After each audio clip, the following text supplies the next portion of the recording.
కిరణాలని గమనించండి, మొత్తం జీవుల సంచారం అంతా అర్థమవుతుందని వేదాంతాన్ని చూస్తున్నారు సూర్యనారాయణ.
భక్తి జ్ఞానం ఉండడం వల్ల రజనీకాంత్ ప్రత్యేకించి నష్టపోయినా మంచిదేనా సినిమా చూసాడు.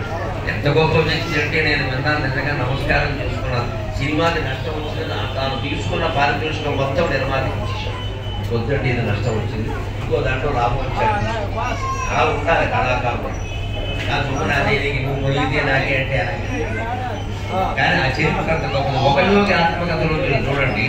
ఈ పరమహంస యోగానంద గురువుగారు పరమపదించిన తర్వాత పని కట్టుకుని ఆయన ధ్యానంలో ఉంటాడు. గురువు సాయం కావాలి, గురువు సాయం కావాలి. గురువు వెళ్ళిపోయి అలాగే వాళ్ళకి మోక్షం పొందాలని ఉండదు. ఎందుకంటే వాళ్ళ జ్ఞానం ఇంకా పెంచి పెట్టాలి, జనంలో బాగుంటారు ఉంటుంది. వాళ్ళకి మార్క్స్ అంటారు. వాళ్ళని అమ్మవారు ఏం చేస్తుందంటే మీకు ఇంకా లోకానికి వెళ్ళాలని ఉంది కదా, కొన్నాళ్ళు ఇక్కడ ఉండండి, మళ్ళీ వెళ్ళండి. ఆ ప్రయాణాలు